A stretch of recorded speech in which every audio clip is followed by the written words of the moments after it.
What's up everyone, this is CyberKnight 8610, and today we have several cards to talk about that are getting reprinted with new effects. So a lot of these cards are cards that we didn't think we would ever see come off the ban list. They've come off the ban list for the OCG, but with their new effects on there. So, you know, it's a lot different than what they used to have for their effects.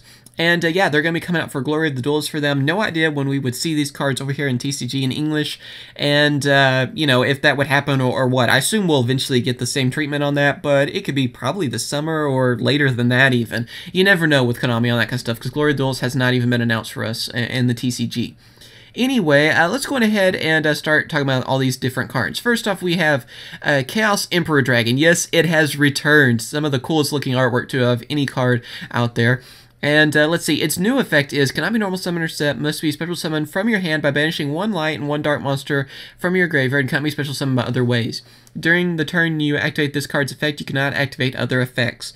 Once per turn, you can pay 1,000 life points, send all cards on the field and both players' hands to the graveyard, then inflict damage to your opponent equal to each of your opponent's cards sent by this effect. So as you can see, the effect has changed a little bit on there. Not as scary as it used to be. It's kind of the theme of this video, where everything, you know, is just slight changes. You can kind of see the old effects still in there too. And the main thing I think is cool about this, now we finally have Chaos Emperor Dragon and Black Luster Soldier again in the game. Both of them like that. So it's pretty cool, and even with their changes, it's still pretty cool to see both of them side by side again. After that, of course, we have Ring of Destruction, another card I never thought we would see.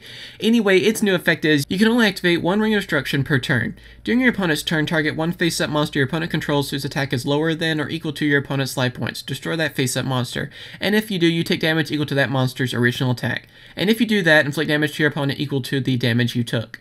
So again, you can see the different changes in that. One of the main ones being where you have to target a face-up monster your opponent controls with attack that is lower than or equal to your opponent's life points. So that's pretty interesting. And then, of course, you're taking the damage first, and then your opponent takes the damage too. So I guess you can't, like, you know, tie up the game or something with this. You actually have to have, I guess, more life points than your opponent when you're activating this, or you would just end up killing yourself, I guess, in the process.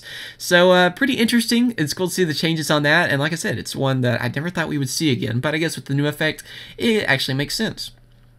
Crush Card Virus. Oh man, I never wanted to see this card again, but again, since it is changing up, I guess it will be okay. Anyway, tribute one dark monster you control with 1,000 or less attack, check your opponent's hand and all monsters they control, and destroy all monsters with 1,500 or more attack. Then your opponent can destroy up to 3 monsters with 1,500 or more attack from their deck. After you activate this card, all damage your opponent takes the rest of the turn becomes 0. So this card has changed a pretty good amount. First off, the old effect would, you know, be any monsters you would draw for the next 3 turns with 1,500 attack or more would just instantly be destroyed. So that was pretty devastating for a lot of different decks. So it's not working like that anymore. You're just destroying some from your deck like that. So that's kind of interesting.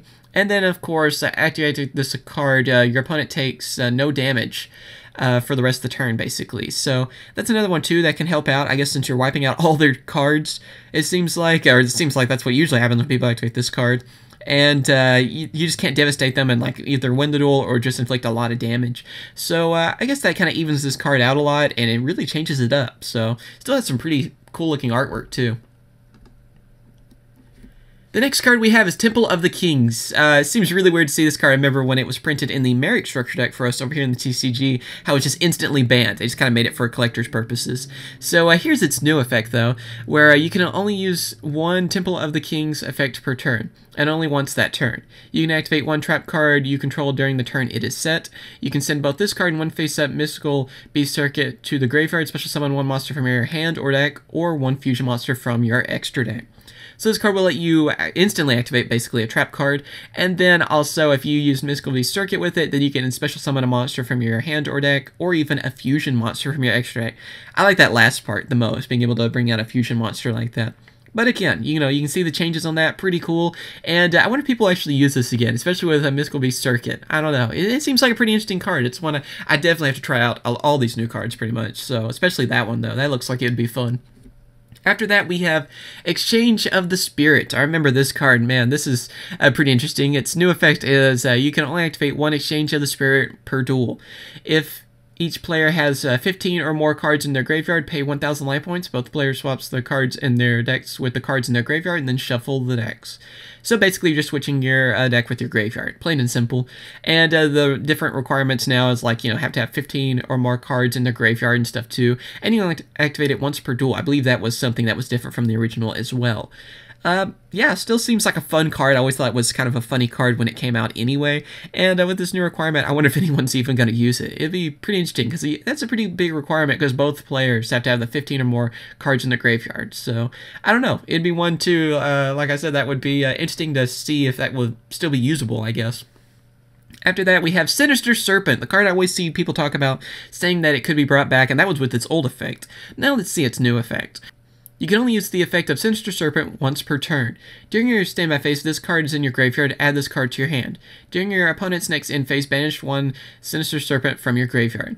So they pretty much changed this card where it will banish itself now, so you can't just keep using it for different discard effects, basically making it where those discard effects didn't have any cost, because people would just keep adding it back to their hand, and so on and so forth. So now it will banish itself, so that's pretty interesting. I guess that's one way you can deal with this card. And yeah, I kind of find this one the funniest, because it seems like every banlist prediction I've seen usually has this card for the last couple banlists, even for TCG, and it's funny to see, well, it's coming back, but they're going to change it around, because they didn't think they could just bring it back the way it was. So pretty interesting. And yeah, it looks like the last card we have is Harpies Feather Duster. Really, nothing's changed. It's just getting reprinted. So I just kind of thought that was funny. It's going to have its same effects. So, where it destroys your opponent's spell and trap cards, but not your own. So, pretty interesting. I was kind of wondering if they would basically change it to like a heavy storm or make you pay life points or something, actually have a cost to it. But no, it's the same. So, I don't know. I just found it kind of interesting. I just want to mention that. But yeah, those are all the cards that have been revealed so far for that. I think there are going to be some more, if I'm not mistaken. And tell me what you guys think about these new effects for all these cards. Will you use any of these cards with the new effects, or do you hate the effect changes to them? So tell me what you guys think on that. Of course, thank you for watching. Remember to comment, rate, and subscribe. Everything will be in the description too if you want to read through them for yourself, if you couldn't follow along or something on that. And of course, I will catch you guys later. See ya.